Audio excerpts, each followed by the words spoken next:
So welcome, everybody.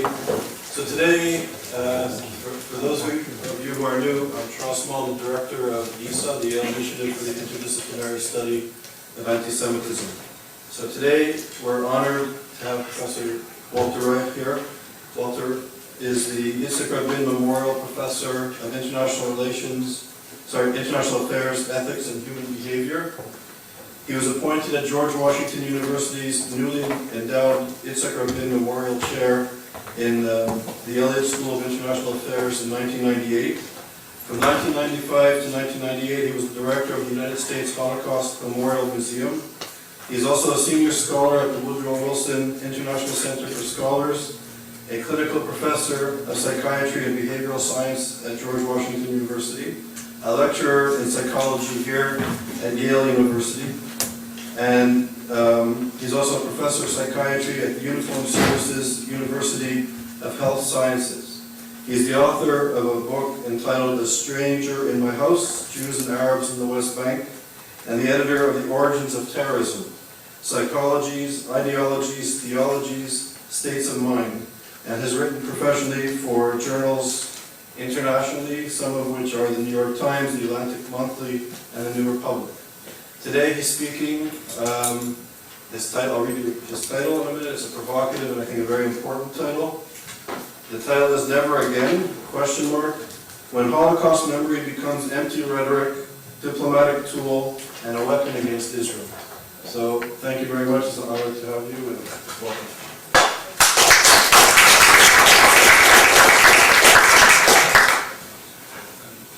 I have to say, it's much more an honor for me to be here. And it's an honor for me to be here because if Charles had made the error, as I just told him, of asking me, do you think there could be such an organization, an initiative set up at Yale, given the fact that you know Yale? I would say, no, don't even try. And I'm absolutely delighted that he didn't ask me. I'm absolutely delighted that he did it. And the very fact that this program exists, and the very fact that you're here, and the very fact that many, many others know about it, as a result of this marvelous thing we have called the Internet, is all thanks to Charles Small, so he's the one who deserves the applause.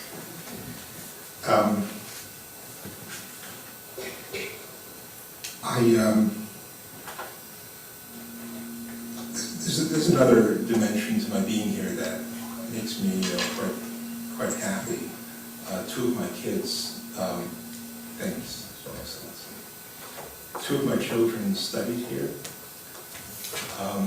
One went to that other joint up in Cambridge. One of them was born here when I was a resident in psychiatry. And I've been here many times, and it feels very much like a home.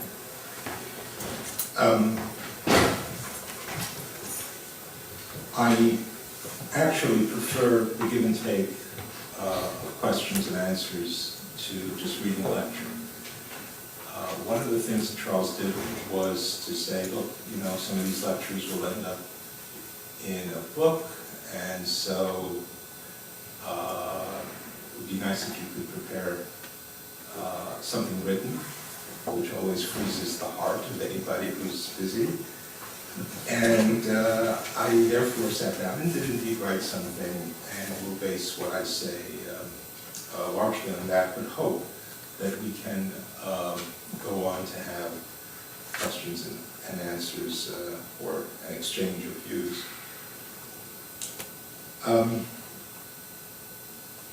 So why a lecture related to the Holocaust, which has the theme of the Holocaust or the Shoah at the center of it in a series on anti-Semitism? For some it's obvious, for others there may be questions.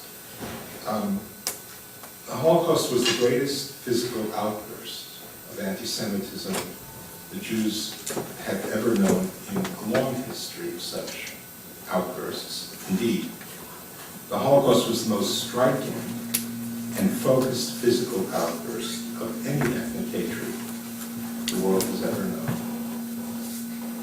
Any aspect of the study of the Holocaust and the use and abuse of Holocaust memory has a direct bearing on the consideration of anti-Semitism in general. And it has a direct bearing on the consideration of not only ethnic hatred, but also the possibilities and uses of its memorialization. My talk today will focus on the use, often only when it's convenient, of the bold and stirring and bracing call, "Never again," in the realm of international affairs.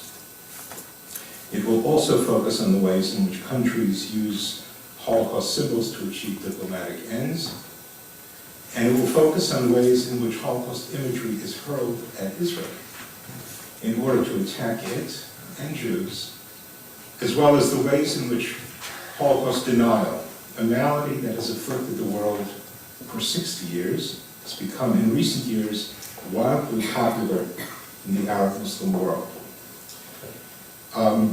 And it's become even central to the domestic and the foreign policy of one country, as many of you know, probably I'm sure all of you, Iran. That this phenomenon has taken place is well known, but was highlighted especially during the visit by Ahmadinejad to this country. So let me first address the issue of the rhetoric and the reality of the foreign policy lessons of the Holocaust. And I put the phrase "lessons of the Holocaust" in quotes, because it's a widely used phrase, almost never defined, and almost never, and I would say never tested.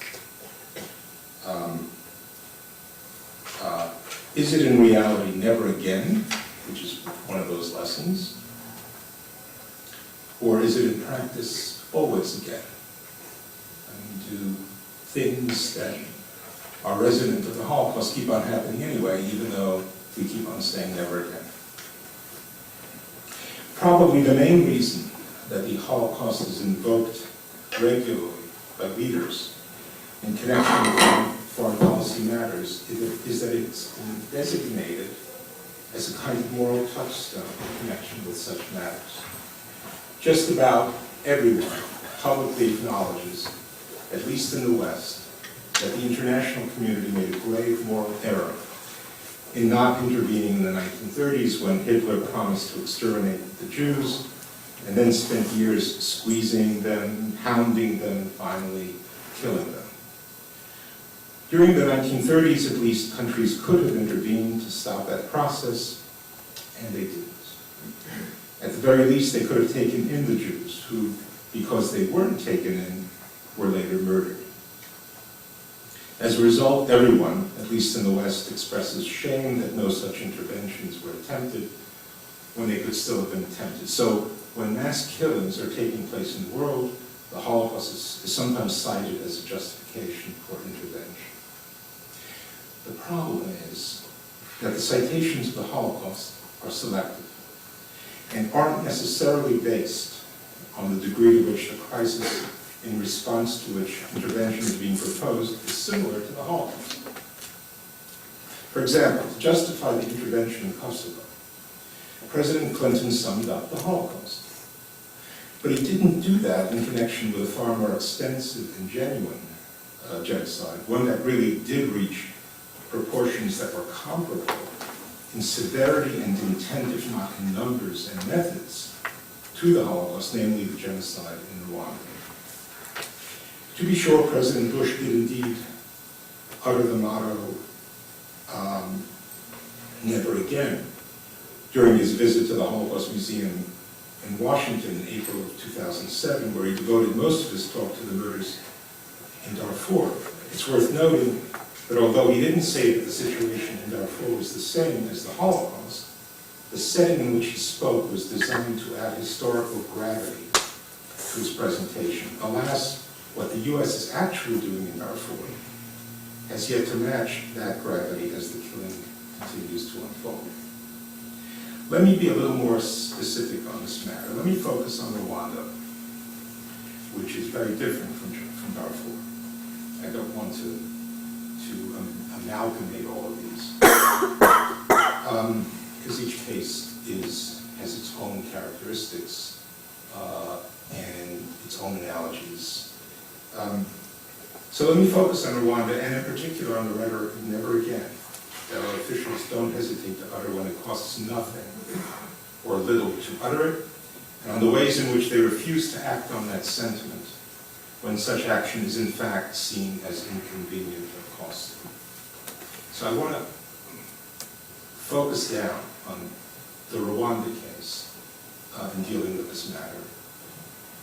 In 2005, the international commemoration of the 60th anniversary of the liberation of Auschwitz was attended by leaders from around the world. The UN held one such commemoration. Others were held in many other countries. The vow never again was articulated by, I think, nearly all of them. Unfortunately, this vow, which has been articulated, as I've said, for decades, hasn't managed in all those decades to mobilize the actions, either national or international, that have been needed when real genocides have occurred. And Rwanda is indeed one of them. 800,000 human beings, nearly all of them Tutsis, were murdered, mostly by being hacked to death with machetes by Hutu militias. During the months this genocide unfolded, the State Department and other Clinton administration officials at the highest levels wouldn't call it a genocide. They were afraid that doing so would commit the United States, as an internal State Department memo put it, to, quote, actually do something. In the year 2000, a member of a panel established by the Organization of African Unity to study the event and the non-response to it said at a press conference, and I'm quoting here, "The United States knew exactly what was going on. I don't know how Madeleine Albright lives with it." You know, it's rare to see somebody get personal in international affairs. It's rare in rhetoric related or in statements regarding international affairs. And this guy, the Canadian, got very personal. Said, I don't know how she lives with it. Because she was, at that time, ambassador to the UN, Madeleine Albright. And she responded to that statement. And she said, and she was opposing responses to it, to genocide.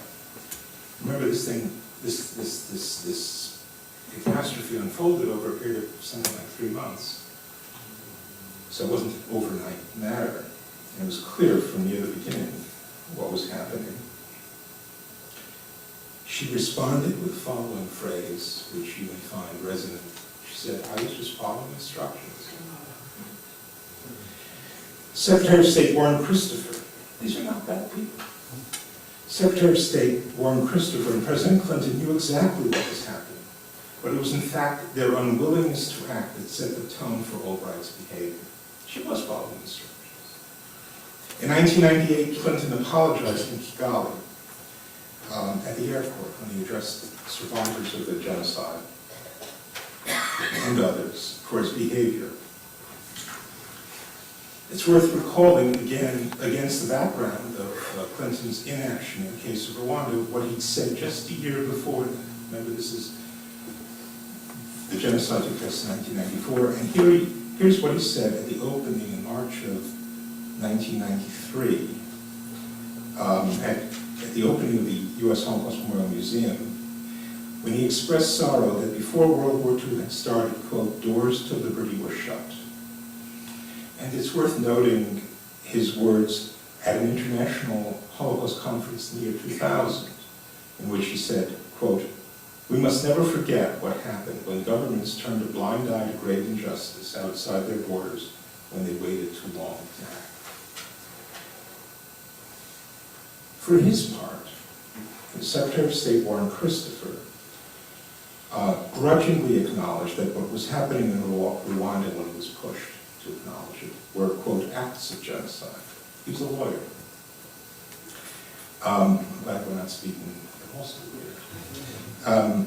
I recall that 2 years after the Rwanda genocide, in 1996, at an exhibit mounted by the Holocaust Museum on Capitol Hill about Varian Fry, he was a brave man who, in southern France, saved about 2,000 human beings from the Holocaust, even as State Department officials tried to stop him.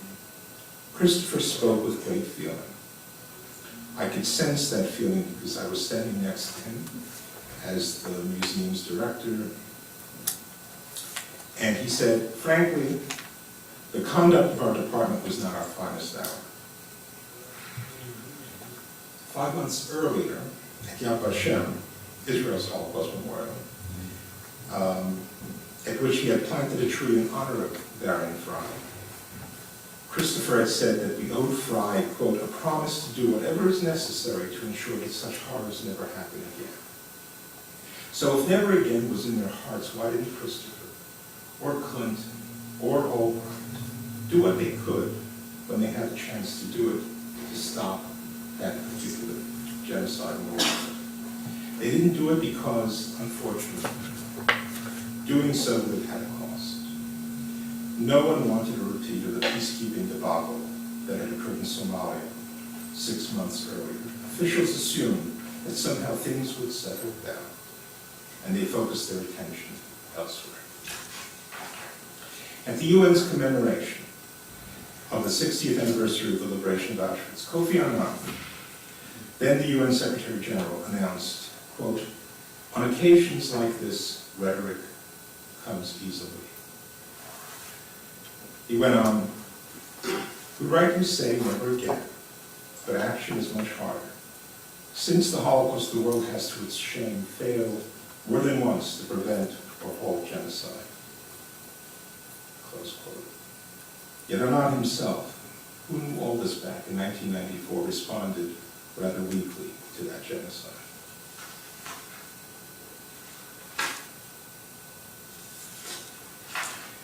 Let me turn to the problem of the fact that the Holocaust is used as a tool to promote diplomatic agendas. I've already touched on a version of that in connection with President Clinton's use of Holocaust imagery in his effort to justify a military intervention in Kosovo. But there's also another, which, by the way, was not a Holocaust, was not a genocide, in my judgment, and in the judgments of many of the people who've thought about it. But the Holocaust was quite frankly set up as a justification, referred to as justification for military intervention, I think at a time when it was, such intervention was politically possible, militarily possible, of interest, and without the downsides of other events that were much more classically genocides. But there's also another and very different way of using the Holocaust for diplomatic ends. In this other kind of use, the Holocaust is manipulated by a government in order to sway public opinion, especially opinion among Jews, by trying to show that someone whom they see as hostile to them and their interests is actually their friend, a friend who can be trusted, and that he can be trusted because he truly feels the pain of the Holocaust and therefore presumably would never harm the Jews. That's what happened in 1998 when the White House and the State Department tried to manipulate American public opinion, especially the opinion of American Jews, about the trustworthiness of Yasser Arafat, the Palestinian leader. They tried to do that by setting up a photo op visit by him to the Holocaust Museum. The idea was that photos of him mournfully looking at exhibits of dead Jews would make live Jews feel that he understood their pain and understood the security concerns of the Jewish state, which was created in part as a haven for Jews in the wake of the Holocaust.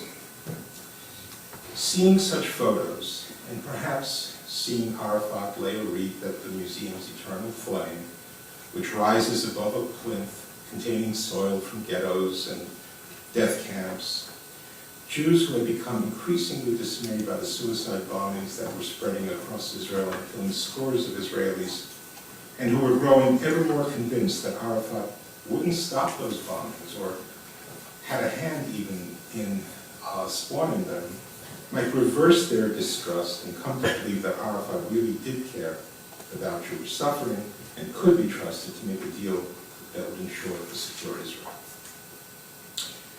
That invitation to Arafat was a breathtakingly and daringly manipulative act. The officials who made it were Jews on the White House's Middle East peace team who were simultaneously members of the Holocaust Museum's Board of Trustees, which is known as the United States Holocaust Memorial Council. They'd been named to the council by President Clinton and also worked for him officially. And oddly enough, were named to the council as private members. There are 55 private members, people from the general public, and then there are public members who are officials, 5 named by the Senate, 5 named by the House, and I believe 3 from various departments of government. They were not from those public, they were from the private group. Probably, I have a feeling that's illegal. These officials, certainly inappropriate, these officials saw the visit as a way to advance their diplomatic agenda, which happened to be the Middle East peace process, as it's called, and one of them used his membership to convince the council's chairman to approve of the invitation, and the chairman complied. I was then the museum's director, so I need to know a little bit about this story from the inside. As soon as I learned of the invitation, I objected that it would be an exploitation of the memory of the Holocaust dead to misuse the museum for the purpose of swaying public opinion. The visit, I pointed out, would be a photo op, with the museum being used as a prop. I added that there was no evidence that Arafat wanted to understand the Holocaust. After all, he had already been invited before that to visit Yad Vashem. He was living in Gaza, a 15-minute helicopter ride away.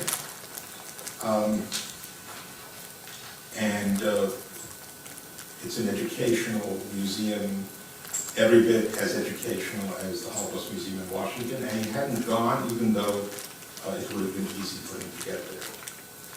Besides, I said, this is an effort to use the Holocaust Museum as a ritual bath, known to those who understand Hebrew as a mikveh. This week it will be Arafat, so next week it will be Milosevic. Remember Milosevic? It's gone now, but at that time he wasn't gone. I was worried about not only the event itself, but also the precedent of using the Holocaust Museum as a place where people with blood in their hands could be washed. In response to my objections, Arafat was disinvited. Soon enough, pressures for a re-invitation were applied by the Clinton administration. Not only were calls made to the chairman of the museum's board, that's the one who approved of this invitation, but Secretary of State Madeleine Albright said on NBC's Meet the Press that it was, in her words, quote, too bad that the invitation had been withdrawn and that it would have been appropriate for him to visit the museum as a VIP. Following this and other political pressures, and reportedly fearful that he would lose his job, there was a lot of speculation of that at the time in the Washington Post, the chairman then re-invited Arafat, going to the Palestinian leader's hotel room to do so. After he left the hotel, he told reporters that he had invited Arafat, quote, with joy in my heart. As it happens, he failed to tell me that he would do so. At a meeting of the Holocaust Council's Executive Committee, one after another council member asked me to escort Arafat through the museum and even stand there as he would lay a wreath before the museum's eternal flame, and each time I refused. On the day that Arafat was supposed to come to the museum, though, he canceled the visit. The Monica Lewinsky scandal had broken, and Washington's press corps and photographers were at the White House covering it. The opportunity for photos and for swaying public opinion through them was gone.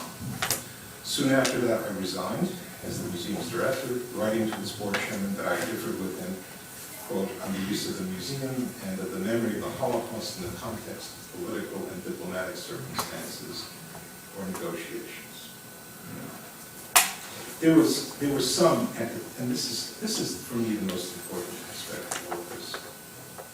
There were some at the time of the original invitation and ReInvitation, including some in the American Jewish community, and on the museum's parent body, its board of trustees, the council, who desperately wanted to believe that the visit had not been staged as a photo op, that Arafat really wanted to understand the Holocaust, and that the museum was an educational institution of such great power that Arafat would leave the building a changed man. But anyone who thinks so now, following Arafat's pullout from the visit, when it was clear that photographers wouldn't be there to cover it, following his failure to respond to Yad Vashem's invitations, which, by the way, flowed out immediately after this event, during the event as it was unfolding yet again, and following repeated denials in Palestinian Authority publications that the Holocaust ever happened, is simply reinventing history for polemical reasons. Interestingly, last year, the head of the PLO mission to the United States, there is a PLO mission, by the way, to the United States, Afif Safia, actually argued in a letter to the Washington Post that Arafat had a, quote, strong desire, close quote, to visit the museum. Maybe enough time had passed that he thought everyone forgot what happened, and that he could revise the tortured history of this episode, manipulating the Holocaust to serve his own needs. Who knows? Maybe he actually believes that that's how it happened. Clearly, it's important to remember what really did happen, not only to protect the integrity of history, but also to recall how even those who are entrusted with the task of preserving Holocaust memory can use that memory to advance political and diplomatic ends.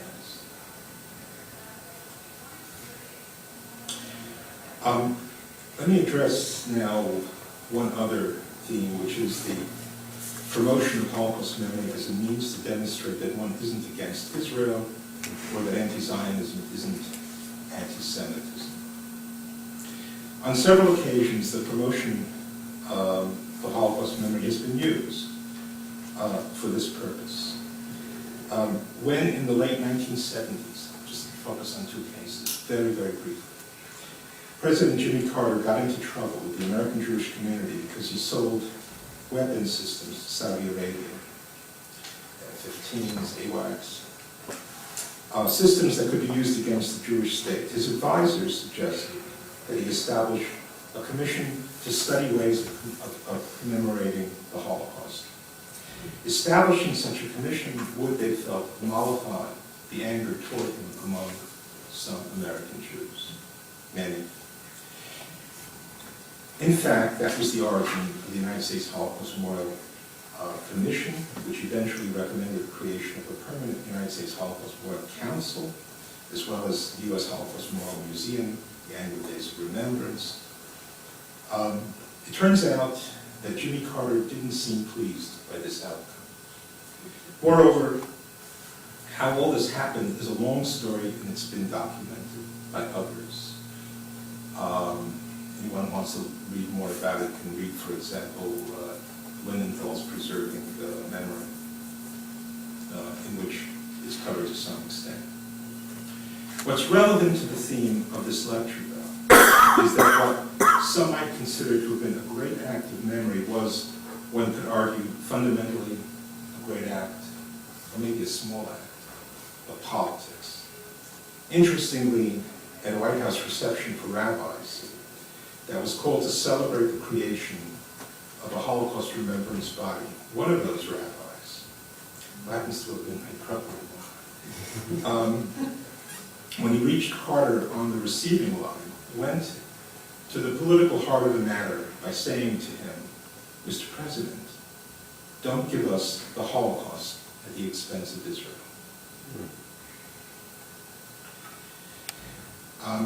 I think he was prescient back in 1978.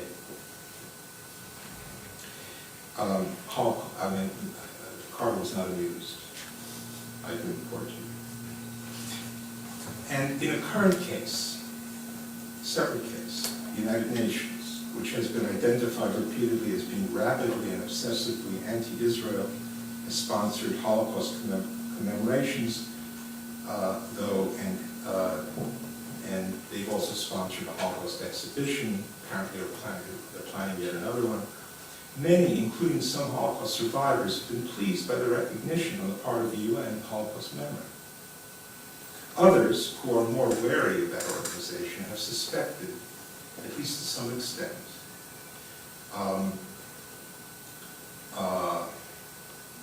that such commemorations and exhibitions, which have been far less prominent than have been the organization's unrelenting attacks against Israel, have been mounted primarily to demonstrate that even if the organization is anti-Zionist, it isn't anti-Semitic. Critics of the UN's behavior toward Israel have noted that it costs little to commemorate dead Jews, but it's potentially deadly to demonize, castigate, and excoriate the Jewish state. And let me focus now on the use of the Holocaust epithet as a weapon against the country of the victims of the Holocaust, namely Israel. We know, of course, that there's a massive Holocaust denial industry in the Arab and Muslim world. After all, Israel is seen as a product of that Holocaust as having been created on the basis of the justification of the Jews, in the wake of the Holocaust needed a homeland in which they could defend themselves. What easier way is there to undercut that justification, especially if you want to end that existence, than by denying that the Holocaust ever happened? That it was invented by the Jews in order to steal Muslim and Arab land. Everyone here in this room knows the claims by Ahmadinejad that the Holocaust was a myth, but I could spend hours, and I won't, reading to you similar claims by Muslim clerics and leaders saying the same thing. Ironically, though, even as many Muslim figures insist that the Holocaust never happened, many others, together with their supporters in the West, find it convenient to hurl the epithet Nazi at Israel because of the excoriating power of that term. For example, former Israeli Prime Minister Ariel Sharon was regularly called a Nazi mass murderer in the Palestinian and other Arab and Muslim press. And on a recent Palestinian TV program, a children's play was shown depicting Israelis, quote, who did the Holocaust, close quote, by burning Palestinian children in ovens. They don't seem to get this idea that actually what happened was Jews were gassed and burned only after they were dead. But the epithet Nazi and Nazi imagery are also regularly hurled at Israel by European newspapers, editorialists, cartoonists, prominent writers. Many of these examples of this are well known. In 2001, the Spanish newspaper El País published a cartoon showing a small figure carrying a rectangular mustache flying toward Sharon's upper lip. The caption read, "Cleo, the muse of history, puts Hitler's mustache to Ariel Sharon." 2 days later, another Spanish newspaper, La Vanguardia, printed a cartoon showing a building with a sign that read, quote, Museum of the Jewish Holocaust. Next to that building was another one still being built with a sign, Future Museum of the Palestinian Holocaust. In June of 2001, 3 days after a Palestinian suicide bomber killed 21 Israelis at a disco and wounded 100 others, yet another Spanish daily published a cartoon depicting Ariel Sharon with a hook nose and sporting a swastika with a Star of David saying, quote, "At least Hitler taught me how to invade a country and destroy every living insect." And I can go on and on. Quotes from cartoons, from famous writers, from a Nobel Prize winner, comparing Ramallah to the Warsaw Ghetto, Jenin to the Holocaust. Actually, it was Jenin that was compared to the Warsaw Ghetto. From all over Europe. And the animus toward Israel in Europe is growing ever stronger, with the Nazi epithet being hurled there with particular venom and frequency during the recent war between Israel and Hezbollah in Lebanon. Why is the Nazi epithet used against Israel? It's used because it's effective. And it's effective with Israel because it instantly and ingeniously and effectively turns what are usually seen as history's victims, those who burden everyone by asking them to remember the Holocaust, into history's persecutors, especially if that alleged persecution is used to justify the existence of a country that is seen as having caused the victimization of others. Finally, I want to address Holocaust denial as ideology, as strategy, and as an instrument of foreign policy. Ironically, but inevitably, even as the claim is being made that the current day Holocaust is being carried out by the Israelis, the claim is also being made in the same countries that the Holocaust never happened, and it's on this theme that I'd like to end the talk. The most active current arena for Holocaust denial is, of course, Iran, and the president of Iran has made questioning the Holocaust a pillar of his presidency, even as a mini-series has been presented on Iranian TV about an Iranian diplomat who rescued Jews in France during the Holocaust. It's illogical, but never mind logic.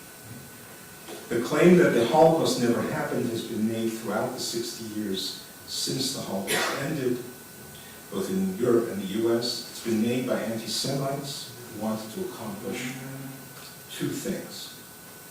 First, they wanted to discredit the fact that that has most discredited anti-Semitism,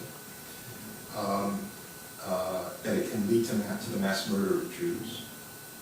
For 60 years, the Holocaust gave anti-Semitism a bad name. They wanted to erase that bad name by trying to convince the public that the Holocaust was a big lie. And they wanted to do that so that it would be acceptable once again to be anti-Semitic. In addition, the Holocaust deniers have wanted to discredit the Jews. Not only are the Jews evil people, they're evil people who made up tall tales in order to extort things from the world. What do they want to extort? Sympathy, money in the form of Holocaust reparations, and legitimacy for the state of Israel.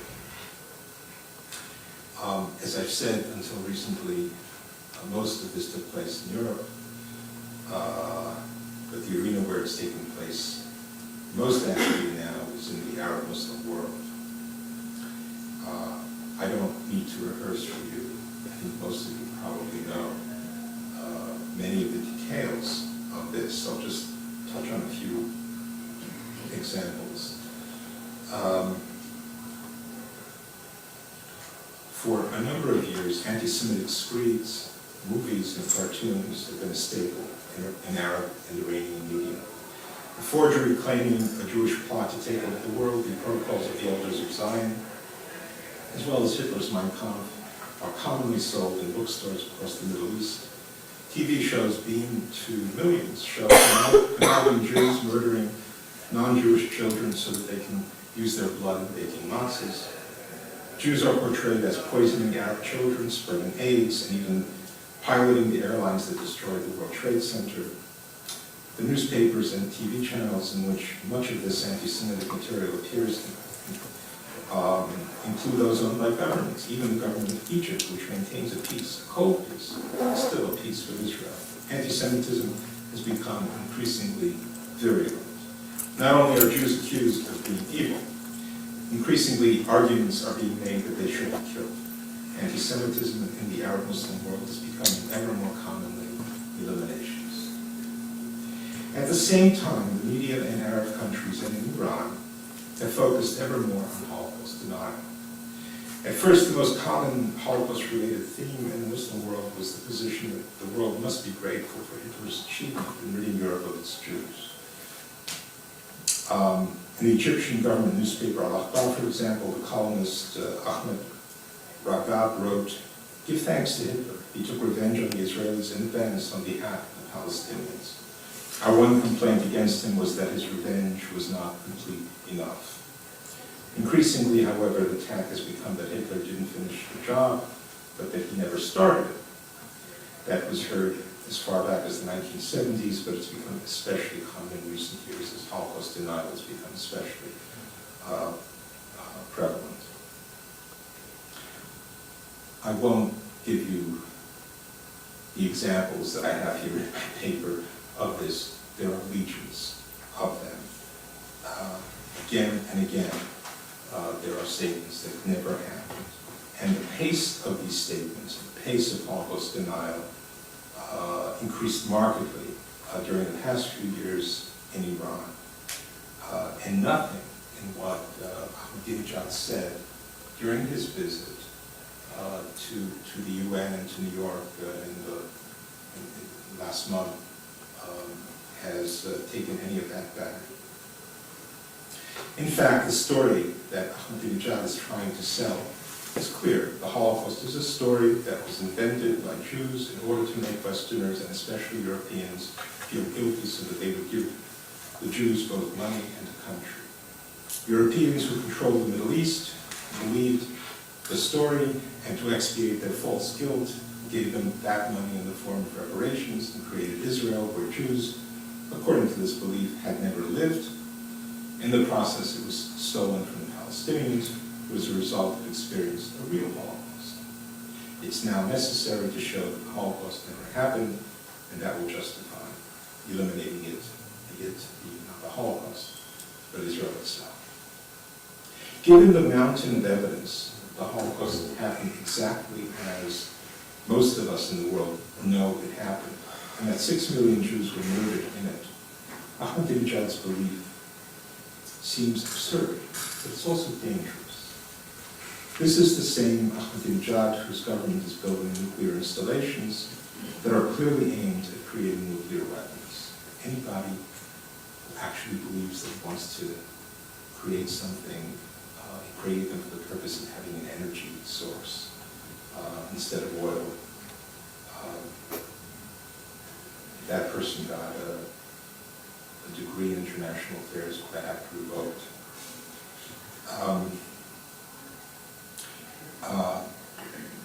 This is the same Ahmadinejad who has assured the true believers that not only will Israel be destroyed, but that the Muslim world will destroy it. It's distressing to end this presentation on so chilling and depressing a note. But the most chilling dimension of all this is that this prospect, the prospect that in fact this project of Ahmadinejad's and actually Rafsanjani's, another leader in Iran, could really be successful, and that there could really be another Holocaust. There are 6 million Jews currently living in Israel. As I said at the outset, any aspect of the study of the Holocaust and the use and abuse of Holocaust memory is a direct bearing on the consideration of anti-Semitism in general, which is, after all, the theme of this program.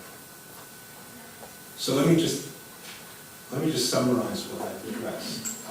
I've discussed how the Holocaust, an event that Jews hope, at least as lessons that can be taught, is an event whose most bracing lesson, never again, has been piously cited by foreign policymakers, but sadly, when that lesson has really been applicable, has been rarely observed. I've discussed how the symbols and memory of the Holocaust have been misused as a prop to pursue diplomatic ends, illuminating the vulnerability of Holocaust memory to abuse. I've discussed how Holocaust commemorations have served to deflect the criticism that a government or an international organization is harming Israel or is actually anti-Semitic. I've I discussed how references to the Holocaust have become a weapon to be used by anti-Semites against the very state that rose out of its ashes. And finally, I discussed the Holocaust as an event that's being denied by the president of one country who is racing to create the weapons that in a terrible nightmare that one could easily envision could result in yet another Holocaust. I'll stop after this not altogether happy litany of misuses of Holocaust memory in political and international affairs, and will be happy, grateful for any questions, any comments, any disagreements, or any implications that you may have. Thanks.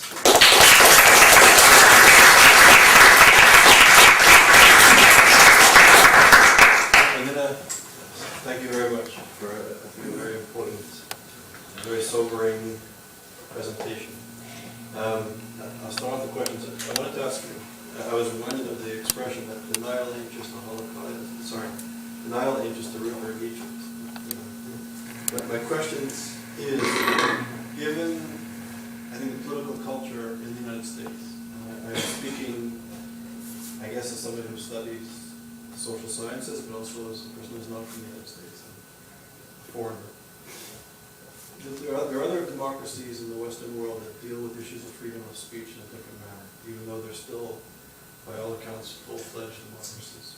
So, for example, in Canada, there's notions of hate speech. There's freedoms of expression, there's freedom of speech, but there's also freedom from speech, that nobody has the right to incite, nobody has the right to incite violence, particularly against identifiable groups. So, given the American foreign policy during the disintegration of former Yugoslavia, Bosnia, and Rwanda, and the documentation that you presented today, which is very chilling. And I think if you sort of fast forward to the debate that emerged in the last month with Ahmadinejad, and how I think intellectuals and the media, the highbrow media in the United States was fixated on this notion of freedom of expression and freedom of speech. Right. When there's international law, which clearly stipulates, there's the 1948 Convention on the Prevention and Punishment of Genocide. Article 3 clearly stipulates that it's against the convention, it's a punishable offense for people to engage in incitement leading to genocide. And that people should be given fair due process, they should be brought to a tribunal and given, arrested, brought to a tribunal, and given a fair trial. So here is somebody clearly inciting genocide, clearly, and unequivocally for the past several years. And it's done from a worldview which I don't think people quite comprehend. And I find it fascinating. Maybe you can touch on it in terms of international relations, but also from your background in psychiatry. When Ahmadinejad was at Columbia, he mentioned that there's no gay people in Iran. The entire audience, I think, very naturally reacted. They laughed and they were aghast, and rightfully so. And I think, in a sense, it's consistent with an Islamicist worldview that this just doesn't happen in a proper Islamic society. And yet, when it comes to anti-Semitism, to the annihilation of Jews, to the removal of Israel, people seem incapacitated to even gasp. Why? Wow. And after every sentence of your question, your statement, or I don't know what to call it,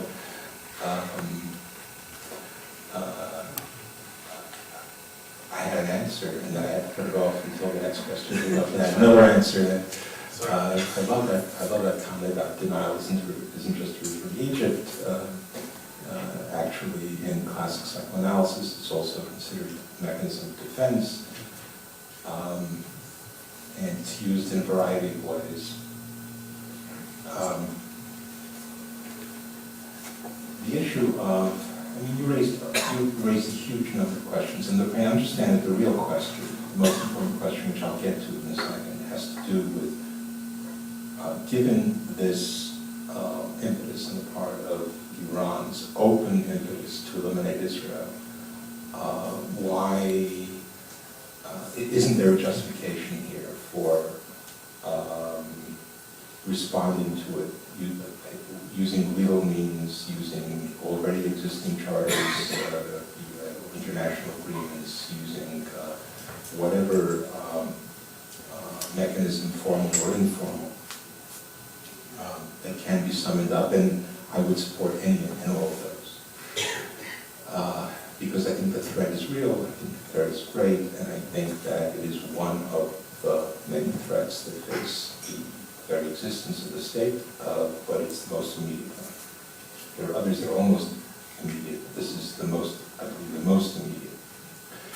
A death by 1,000 Katyushas is one kind of threat. This is a death by a single bomb, and we have to take it extremely seriously. And it isn't just a threat against Israel; it's a threat against not only the entire region, but given the proliferation of missile technology, it's a threat against Europe. Could well be even a threat against the United States. But I'll get back to that. Don't take that as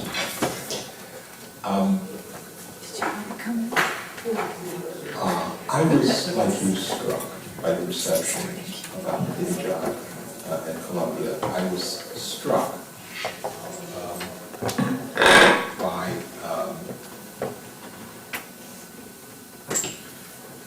by the rationales that were offered, by the arguments that were raised, by the justifications that were given for his presentation. And I was personally struck because I remembered that when I was an undergraduate at Columbia in the 1960s, and graduate student, I remember believe it or not, I studied philosophy at Columbia. I remember that there was a student group that invited George Lincoln Rockwell to speak there.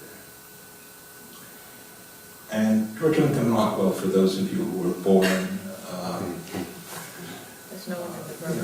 who are not of a certain age, should know that George Lincoln Rockwell was the head of the American Nazi Party during the 1960s, would strut around in a brown uniform and wanted to finish the job that Hitler had started.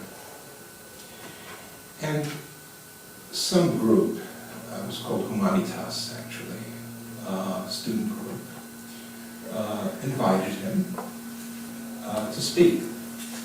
And I was, then as I am now, very much in favor of free speech. But I just wanted to know what they were thinking. And I asked for a meeting with the head of this group and one of the deans.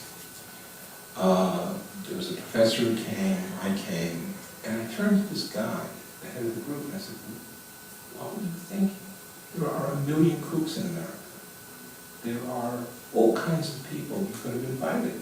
If you wanted to create a ruckus, you could have invited somebody else. Why did you invite some? You have a right to invite him, nobody's disputing that, but why did you choose to do so? And his only answer was freedom of speech. I think there's a difference between freedom of speech and foolishness of invitation. And every time there is an invitation, one is not obliged to invite everybody.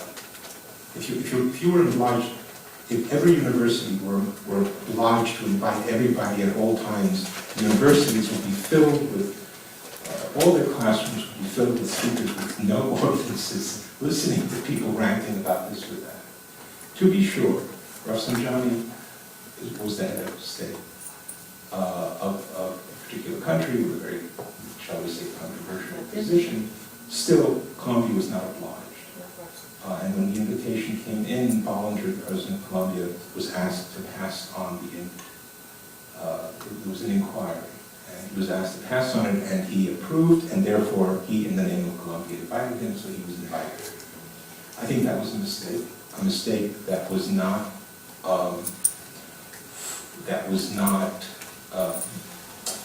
erased by the comments that Bollinger made.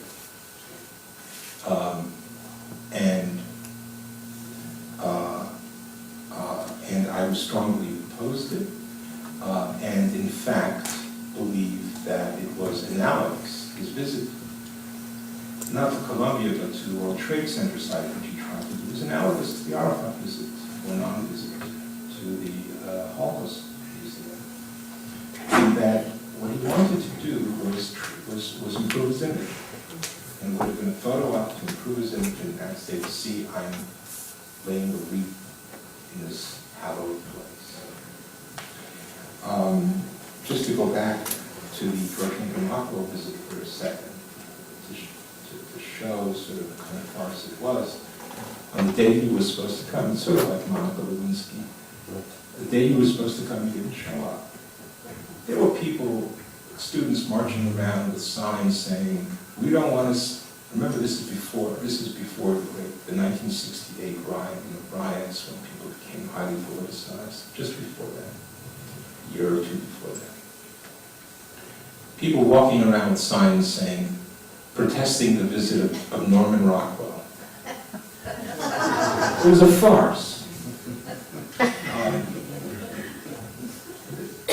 And he didn't come. But focusing on the non-farcical aspects of it, I really do believe that people like Ahmadinejad, who have their power because they achieve it within their states, and therefore they have power. They simply have power. He is the president of his country. He's not the supreme leader. We all know the actual leader, the supreme leader, is somebody who's not democratically elected. But he is the highest elected government official in the country. And he speaks for his country, and he has a vast executive power. There are countercurrents within the country, but there are countercurrents in every country. We sort of fasten upon those countercurrents and hope that they're going to win, but hope is not a substitute for reality. Ultimately, he and the supreme leader and others in his party will have their fingers on the trigger of something that they're trying to create. I do think that there is a role, a justification for pursuing any means possible to bring him before some sort of court. The reality is that it won't do much good, I think, but in practical terms, but I think in moral and political terms, it will do good. And those terms are pretty important. And I support what I believe to be your idea of doing so. It's my very long answer to your almost small question. Walter, I love listening to you. I could listen to you forever, and on topic topics too. But the question I had is, to what extent do you see, from the perspective, what happened in Turkey with the Armenians a century ago as a precursor or a model of genocide or the Holocaust? And if you see any parallels, then to what extent do you see the current dance with Turkey by the U.S., by Israel, for a while by the ADL, to try and make nice to Turkey, as interacting with the concept of Holocaust minimization and denial? Thanks, Dan. I just want you to know that Dan is a co-author of a book that we and two other shrinks wrote. When we found ourselves in Heidelberg, all jet lagged, and Dan was about to give a talk on the neurobiology of diurnal rhythms and the stuff that goes on in the brain, that part of which results in jet lag. And I said, Dan, you want to write a book on this? He said, no, I won't write it without you. But he was then at the NIH. I guess I was as well. And it ended up in the usual NIH manner, which is your lab chief then collaborates with your lab chief's lab chief then collaborates. So 4 shrinks ended up writing a book that was shrink wrapped because it contained an eye mask which was necessary to control the production of melatonin. I know you didn't want me to bring this up, but it's true. It was better than playing poker. It's better than playing poker. We wrote it real fast, didn't we? The Armenian Turkish example, which we are going through right now, is in fact constitutes 3 pages of this thing that I wrote that I didn't touch upon, and it's quite apt, I think, because it's an example of politics trumping history. In this case,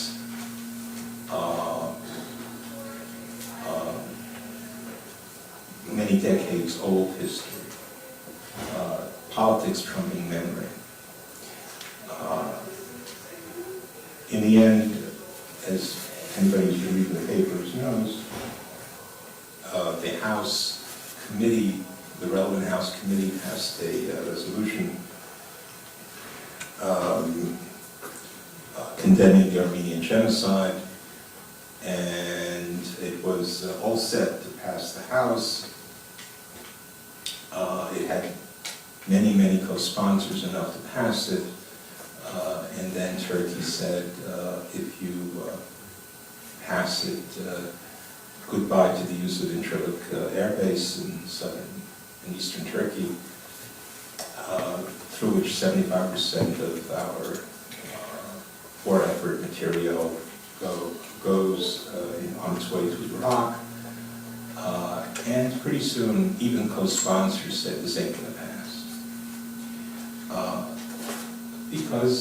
Not because of historical reality, but because of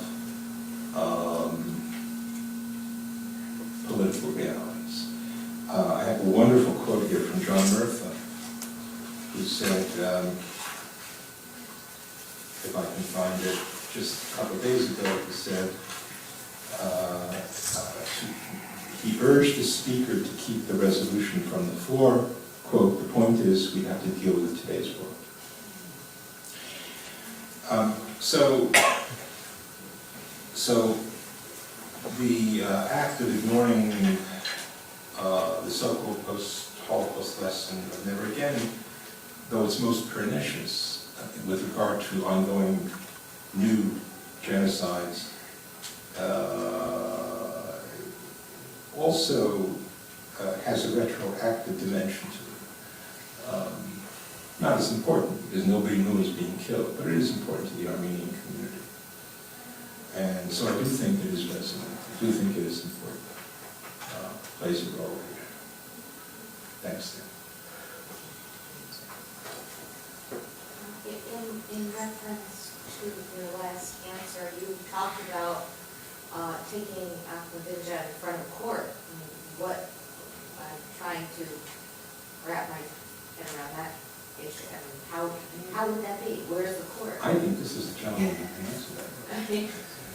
Just very briefly, the UN Convention on the Punishment and Prevention of Genocide, it spells out the process to arrest somebody who's guilty of genocide or also people who are inciting genocide. There's a whole process that the UN is supposed to enforce. And countries that sign this convention, which the United States and almost every nation that belongs to the UN has signed, they're supposed to actually they're responsible for arresting people who do this. So there's a whole process that actually exists. But I don't want to get off this subject. He was treated as a visiting dignitary, and you're saying we should have just put him in a lockup. Basically, according to the UN and then international law, it should. We could have. It should be. Actually, what is being alluded to here is really not so much denial of the Holocaust, because denial implies a certain energy, fighting an idea. I'm more concerned about the issue of apathy. That 60 years after the Holocaust, what happens to any event is it gets stripped of its emotional connections. And I'm not even so concerned even for the outside world, but even among Jews. And one of the questions that I had was, how does one then transmit this as an emotional, powerful lesson? And Jews do this with these, with the destruction of the temple they set up day of Tisha B'Av, so that someone would artificially create mourning. But the Holocaust isn't even wrapped into that. Or if it is, it's done in such a minimal way. So there's a concern that not only the non-Jews will begin to forget the Holocaust, but Jews will see it as a little piece of history that has taken place. And not the emotion, when you say it and I say it, we have an emotional connection to it because we remember. 2 generations later, people don't remember anything. They just read about it twice and they heard it in the Hebrew school class. So why get so worked up about it is what most people think. So one of the questions is, how does one educate in an emotional sense both Jews and non-Jews? So just a great question. It is a great question. It's a massively important question. And it's a question, as you say, focused largely or most directly on the Jewish community.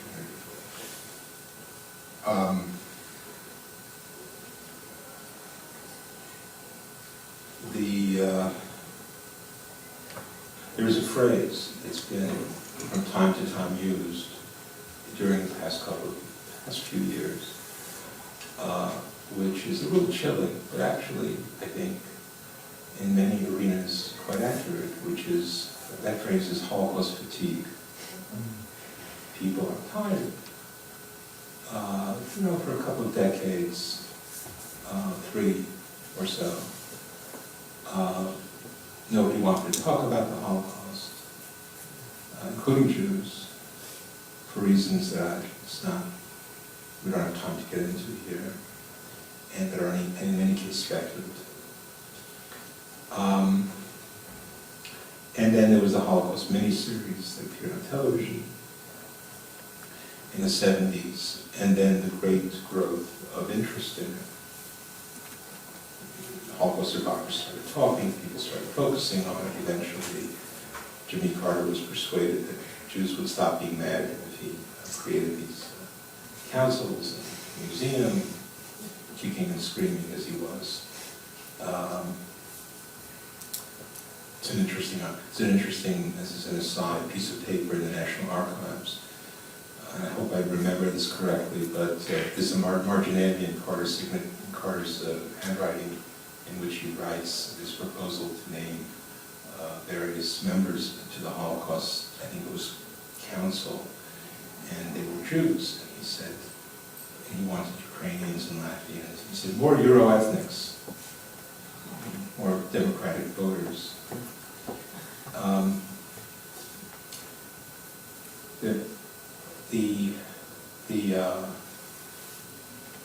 There was a spurt, a massive growth actually, of interest in the Holocaust, resulting in the Holocaust Museum, and a couple million people go there every year and do learn some important things in visiting that place.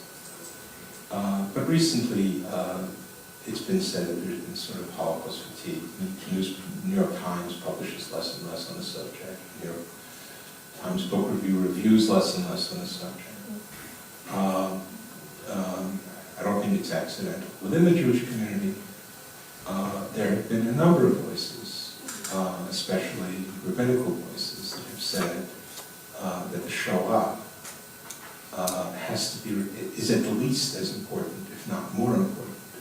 And personally, I think it's more important within Jewish history than anything that happened in Jewish history, including the destruction of the 2 temples, and possibly even the memory or centrality of the Exodus itself. And yet, we have in the Jewish tradition rituals that evoke very clearly and repeatedly those events, but nothing except for some synagogues saying a prayer in memory of the Shoah dead during Yisper. So a number of rabbinical authorities have said, let's put in some kind of ritual. And I must say that it has not taken so far.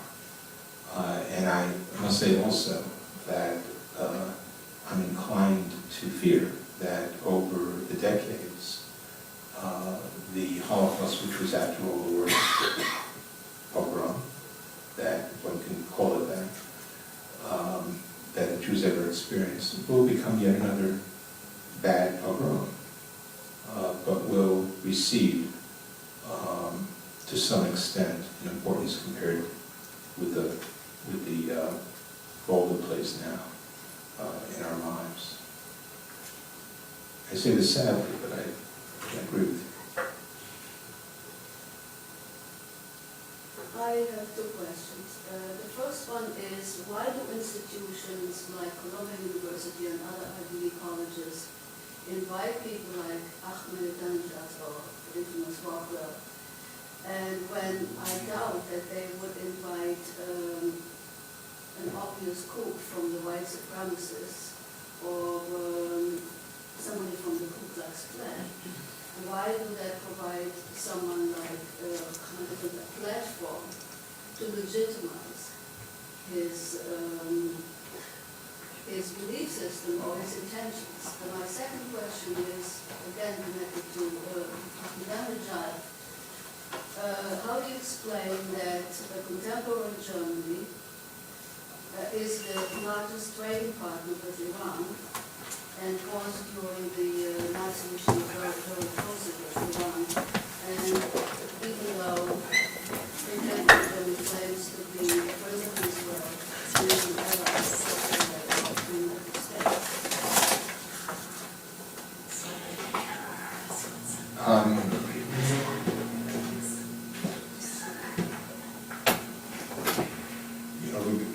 First of all, the second part of your question,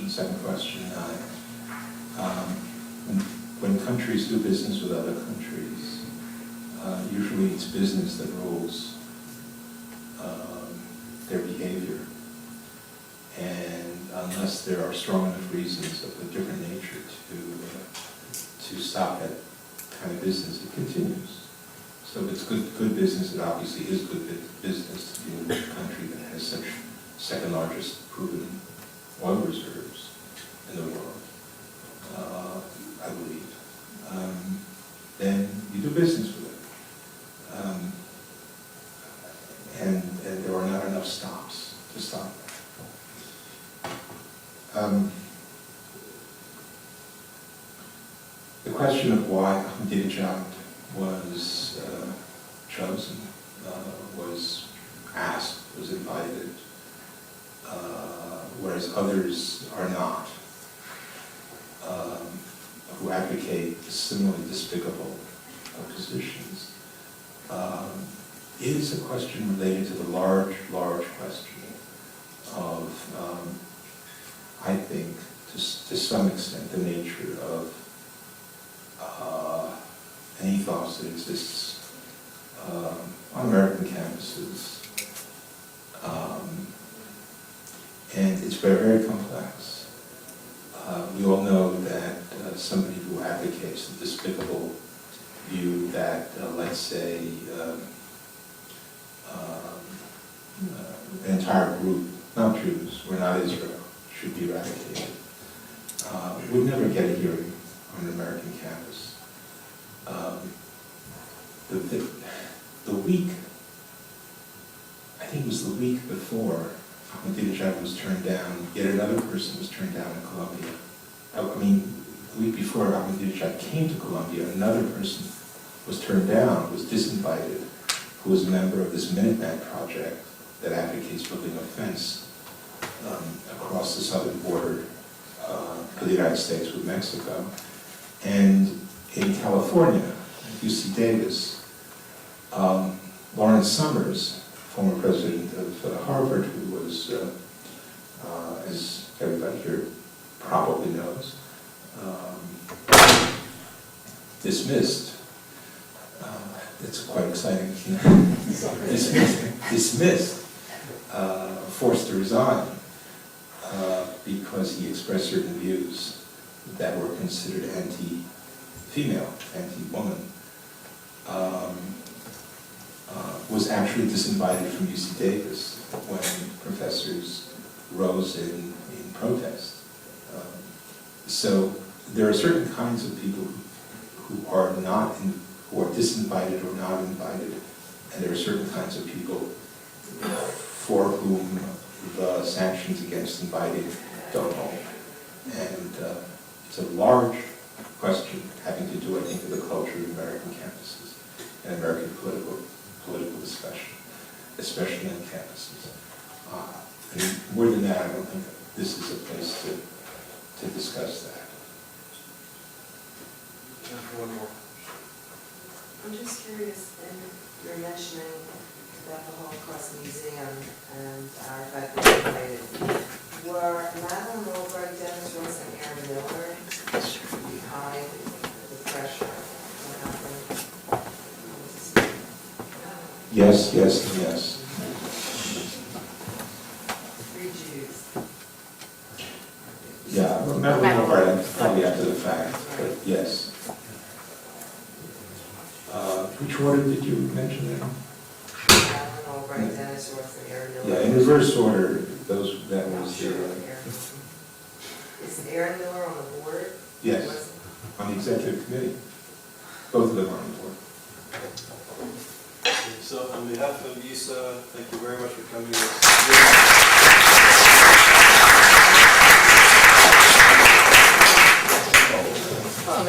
Anybody who wants, we have some handouts for our next lectures. The next seminar is in 2 weeks at 7 p.m. Hillel Neuer is the director of UN Watch in Geneva.